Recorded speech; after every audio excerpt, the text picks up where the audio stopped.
Hemos llegado al punto donde debe dilucidarse todo. Las Sagradas Escrituras es la fuente de donde cada facción toma su autoridad, o debiera ser así.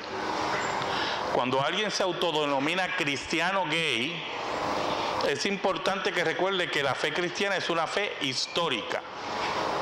Por lo tanto, su forma de vida se rige por unos códigos, valga la redundancia, de vida éticos y morales del mismo documento donde él cita a Cristo diciendo que hay que amar a todo el mundo. Pero como hemos visto en nuestros estudios, el derrotero que lleva la teoconstrucción gay es alejar a sus adeptos lo más posible del texto bíblico y hundirlos en un mar de subjetivismo experiencial, apóstata y pagano. Lamentablemente para ellos es imposible zafarse de la confrontación continua que reciben de parte de los estudiosos conservadores de las Escrituras. Por lo tanto, iniciaremos nuestro recorrido por el libro sagrado para oír lo que Dios nos tiene que decir al respecto. Génesis. Dios es el creador. El primer problema grave que enfrenta la teoconstrucción gay son los primeros 3 capítulos del Génesis. En ellos Moisés nos muestra que Dios es el creador del diseño matrimonial y sexual de la humanidad. Aquí entra unas reglas de interpretación bíblica que he notado que muchos cristianos desconocen y que los cristianos gays aprovechan. Cuando se establecen relatos fundacionales, estos son mandamientos, a menos que encontremos en la misma escritura algo que lo reinterprete o lo anule. Por ejemplo, los cristianos gays dicen que el relato de Génesis no prohíbe el sexo con personas del mismo género. Interesante. He oído a cristianos decir lo mismo del relato, pero para su conveniencia pecaminosa. Es aquí donde debemos mostrar nuestra fortaleza interpretativa ante la mediocridad pecaminosa de la reconstrucción moral. Número 1. El diseño creativo de Dios para la sexualidad tenía un propósito específico. El diseño creativo de Dios tenía los propósitos de acoplamiento correcto, satisfacción mutua y reproducción de la especie. Las prácticas lésbicas y homosexuales no logran lo primero, pues su diseño está siendo violentado. En el caso de los varones, es violento, totalmente antinatural y necesita de lubricadores exteriores para que la inserción sea menos dolorosa. En el caso de las féminas, es el uso primordial del sexo oral con una exposición desproporcionada a áreas de alta concentración de gérmenes en contacto con el área bucal que no tiene protecciones naturales para los mismos. La penetración continua con instrumentos sexuales que buscan sustituir el placer natural de una relación sexual, según el diseño divino, abonan a buscar justificaciones razonables a estas prácticas. Si incluimos la satisfacción mutua, vemos que muchas veces la misma se tiene que hacer por turnos o por estímulos exteriores a los órganos sexuales. Es toda una sustitución desviada de lo que Dios ha establecido. En la reproducción de la especie tenemos mucho que hablar. El diseño divino no solamente busca el acoplamiento placentero y la unión espiritual de su máxima creación, sino también que la misma, en ese encuentro de amor, pueda reproducirse a sí mismo, fruto de esa belleza única que es la sexualidad de un hombre y una mujer. La vida homosexual es el fin de la especie, no solamente porque es imposible la reproducción de 2 hombres o 2 mujeres, sino que al violar el mandato bíblico de la sexualidad, se abre una caja de Pandora de enfermedades las cuales diezman y reducen las expectativas de vida. Ante esto, el homosexual ha recurrido a la irresponsabilidad científica y moral de los bancos de esperma, madres sustitutas, adopciones defectuosas para llenar el vacío de una familia nuclear. Esto llevará a la humanidad a una crisis moral y familiar nunca vista por la historia. ¿Alguna pregunta? Creo que fui claro, ¿verdad? En ese sentido, Inicialmente, el SIDA fue llamado la enfermedad de la plaga de los homosexuales, porque inicia en los focos de homosexualidad, en las comunidades de homosexualidad. El ano no está hecho para recibir el semen. Por lo tanto, es un área de contaminación y de absorción. En el momento que recibía el semen, absorbía todo contaminante en el mismo. Eso no fue creado para eso. Hay un diseño, hermano. Cuando usted violenta ese diseño, usted tiene que pagar las consecuencias. Eso es así. Usted no coge su carro y lo mete en la playa pensando que, ¿verdad?, va a flotar. Porque el carro no fue hecho para eso. Para eso están los botes y los submarinos. Así ocurre en el diseño de Dios. La violencia de ese diseño conlleva a lo que acabo yo de describir. Violenta lo que Dios estableció en Génesis. Y eso tiene que estar claro. La teología gay no quiere cambiar eso, pero eso no se puede cambiar. Eso no se puede cambiar. Segundo punto. Estamos hablando de Génesis. ¿Ok? Génesis. Establece que el matrimonio es la unión de un hombre y una mujer. El relato de Génesis establece claramente que el matrimonio es la unión de un hombre y una mujer. El diseño de Dios se sella con esta ceremonia. El matrimonio es totalmente sagrado y es modelo de Jehová con Israel y Cristo y la iglesia. Por medio del matrimonio, Dios busca que la familia sea uno de los vínculos que fortalezca a su pueblo y se eduque a sus hijos. El homosexual trata de imitar esto, pero fracasa porque su intención primordial, y algunas veces única, es su satisfacción egoísta y desviada de su sexualidad. Muchas veces, o la mayoría de las veces, que no hay espacio para hijos o familia, y regularmente se conforman con su familia inmediata, sobrinos y sobrinas. Y me refiero a que, como no tienen una familia inmediata, ¿verdad?, porque no pueden formarla, pues entonces descargan su cariño a sus sobrinos. Y ese tío, ellos lo adoran. ¿Por qué? Porque descarga su cariño, porque no hay otra forma. No hay otra forma. Porque cuando usted violenta el modelo, usted tiene que pagar las consecuencias. Tercero, el pecado desvirtúa el concepto revelado original de la sexualidad. La entrada del pecado desvirtió todo el concepto bíblico de la sexualidad, el matrimonio y la familia. El homosexual recoge las interpretaciones pecaminosas sobre el Génesis para justificar sus acciones. Y esto lo vamos a ver próximamente. Déjeme hacer una aclaración muy importante sobre el placer sexual en el matrimonio. El placer sexual en el matrimonio y la sexualidad no es únicamente para la reproducción. ¿Ok? Eso lo puede enseñar Roma, pero no es así. Y la prueba mayor la tenemos en el orgasmo de la mujer. El orgasmo de la mujer nada tiene que ver con la reproducción, mientras en el hombre sí. Una mujer puede estar toda su vida pariendo hijos y nunca tener un orgasmo. Y puede no tener hijos y tener 1000 orgasmos. Porque el orgasmo nada tiene que ver con la... Es un diseño que Dios ha puesto para disfrutar la sexualidad.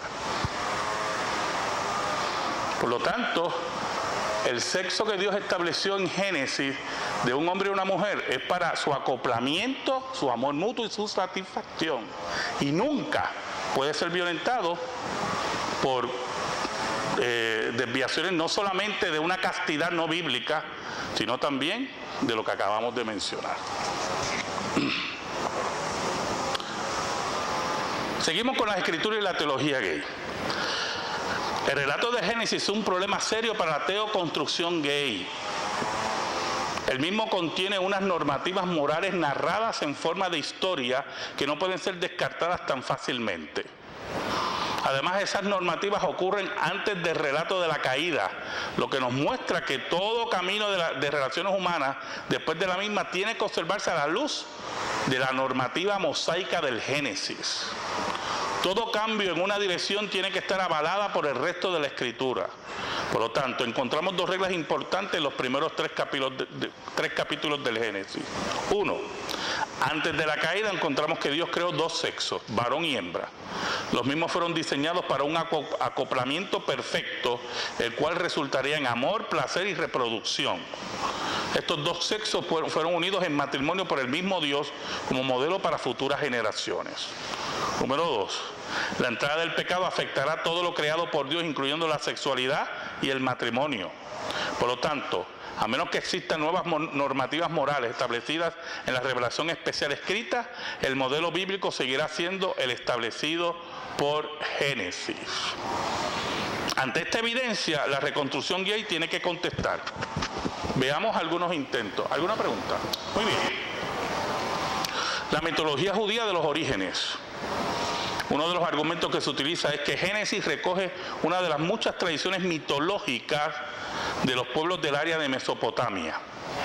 Cuando hablamos de mito, hay que verlo desde el contexto de esos pueblos, no necesariamente como una narrativa fantástica, sino como un intento basado en eventos lejanos que intenta explicar el origen de lo desconocido. Por ejemplo, según ellos, recuerden que estoy citando, el mito de Génesis busca explicar el origen del hombre y la mujer y el misterio de la sexualidad. Eran pueblos que elevaban el sexo y la reproducción a niveles sagrados. Como la mitología taína, recuerden que esto yo lo daba, esta conferencia yo la di en Puerto Rico. Los taínos fueron los habitantes aborígenes cuando llegó Colón. Dominaban las islas mayores, Puerto Rico, República Dominicana, Cuba y Jamaica. Esos son los taínos. Como la mitología taína, que narra que los hombres de las islas se quedaron sin mujeres por castigo de uno de sus héroes, Huacayona o Aguayona, o quien demonios sea, porque no sé el nombre bien. Al estar sin mujeres, en una ocasión, estando bañándose, un día que llovía mucho, vieron 4 seres que no tenían ningún sexo. Después de atraparlos, pensaban cómo hacerlos mujeres. Decidieron atarlos y traer un pájaro que conocemos hoy como el pájaro carpintero. Al acercarlo a los cuerpos pensando que eran maderos, los comenzó a picotear y les abrió un agujero donde ordinariamente las mujeres tienen su sexo. De ahí en adelante los hombres volvieron a tener mujeres. Esa es la mitología taína. Y ellos dicen que así es Génesis, un tipo de mitología, como la mitología taína, o cualquier otra mitología. Yo lo doy dentro de mi contexto histórico, ¿verdad? Un ejemplo. Para los liberales gays, el relato de los orígenes es algo parecido. Lamentablemente, para estos tergiversadores tenemos varias respuestas. Número 1, el relato de Génesis, por ser revelación, es lo que llamamos un contramito. Antes que Moisés escribiera el mismo, ya corrían los relatos babilónicos y mesopotámicos, altamente mitológicos. La revelación bíblica busca contrarrestarlos. ¿Cómo nosotros sabemos eso? Volvemos a los presupuestos filosóficos. Si la Biblia es la palabra de Dios, esa es la labor de la revelación, contrarrestar el mito. Es a base de eso que lo sabemos. Y eso nos lleva al segundo punto. Jesucristo habló de los orígenes contrarrestando toda falsa interpretación de los mismos. No solamente habló de Noé y el diluvio, también habló de Adán y Eva, diciendo que al principio los creó varón y hembra. Marcos 10, ellos dijeron, Moisés permitió dar carta de divorcio y repudiarla. Y respondiendo Jesús les dijo, por la dureza de vuestro corazón os escribe este mandamiento. Pero al principio de la creación, varón y hembra los hizo Dios. Por esto dejará al hombre a su padre y a su madre, y se unirá a su mujer, y los dos serán una sola carne. Así que no son ya más dos, sino uno. Por tanto, lo que Dios juntó, no lo separe el hombre. Y a través de Cristo y de la revelación sabemos que Génesis es un contramito. Pero para eso usted tiene que creer que la Biblia es la palabra de Dios. Tercero, el apóstol Pablo habla continuamente de Adán como por el cual vino el pecado, y presenta a Cristo como el segundo Adán, sin relación con el pecado. Si Adán no es real, la analogía paulina es falsa. Podríamos añadir más argumentos, pero creemos que estos ayudarán al creyente a presentar defensa adecuada. Ante todo esto, la reconstrucción gay recurre a los argumentos de silencio. ¿Y qué es un argumento de silencio? El argumento plantea que Génesis no prohíbe la homosexualidad. Por razones obvias, este relato no recoge todas las parejas posibles, porque el mismo está centrado en la reproducción, algo imposible para una pareja gay. No hay un mandamiento explícito en Génesis contra la homosexualidad, porque no hay necesidad. Está el diseño, y ese es el diseño. Y punto. Esto es un ejemplo de lo que hablamos al principio de estas secciones. Es la terrible pobreza interpretativa de no ver en las narraciones históricas las normativas morales creativas por las cuales Dios establece la sexualidad y la familia. Normativas que los mismos teólogos gays quieren imponer cuando insinúan relaciones lésbicas y homosexuales en David y Jonatán, Noemí y Ruth, y cuando todo lo que sus mentes depravadas quieren inventar. Los argumentos de silencio siempre serán débiles, pero cuando los mismos se presentan en contra de toda la narrativa bíblica, los mismos son puro desecho hermenéutico. Seguimos. Génesis 19, del 4 al 8. Lo tenemos ahí, no lo voy a leer, ¿verdad? Porque perdemos tiempo. Sin duda equivocarnos, este es el pasaje más conocido y citado en contra de la práctica homosexual. Es la referencia histórica obligada cuando hablamos de la pecaminosidad de un pueblo. Esa ciudad es como Sodoma y Gomorra, decimos, ¿verdad? Cuando se habla de prácticas sexuales contra natura, se habla de sodomía. A los homosexuales se les ha identificado como sodomitas. Por lo tanto, los reconstructores gays buscarán la forma de debilitar la fuerza del relato en contra de la vida homosexual. Ahora, este no es el único pasaje con un relato de esa índole. Recuerde que le dije a ustedes que íbamos a bregar con los teólogos gays, con los que quieren que la Biblia hable a su favor, no con los enemigos de la iglesia gay. Eso no le importa a la Biblia. A estos les interesa que la Biblia hable como ellos hablan. Y ahí está el problema. Vamos al segundo pasaje, Jueces 19, del 22 al 25. Eso lo tenemos que leer porque no todo el mundo conoce este pasaje. Pero cuando estaban gozosos, he aquí que los hombres de aquella ciudad, hombres perversos, rodearon la casa, golpeando a la puerta, y hablaron al anciano dueño de la casa diciendo: saca al hombre que ha entrado en tu casa para que los conozcamos. Y salió a ellos el dueño de la casa y les dijo: no, hermanos míos, os ruego que no cometáis este mal, ya que este hombre ha entrado en mi casa, no hagáis esta maldad. He aquí mi hija virgen y la concubina de él. Yo la sacaré ahora, humilladla y haced con ella como os parezca, y no hagáis a este hombre cosa tan infame. Mas aquellos hombres no le quisieron oír, por lo que tomando aquel hombre a su concubina, la sacó y entraron a ella y abusaron de ella toda la noche hasta la mañana, y la dejaron cuando apuntaba el alba. El paralelismo de este pasaje con el de Sodoma es sorprendente. Lo único es que cada lugar tuvo un final distinto. Los revisionistas gays intentan desviar la fuerza de estos relatos. El argumento básicamente toma varias vertientes. Dicen ellos: los habitantes de Sodoma, como los del pasaje de los jueces, pecaron de no ser hospitalarios. Definitivamente no eran hospitalarios. Su falta de hospitalidad se derivaba de que sospechaban que los visitantes eran espías. Una imaginación bien activa. C. Si hubo alguna referencia sexual, su pecado más bien fue el de violación. Nada tiene que ver con una relación sexual consentida. Ese sería el argumento para mí más, no fuerte, sino más creíble. ¿Qué dicen los pasajes de verdad?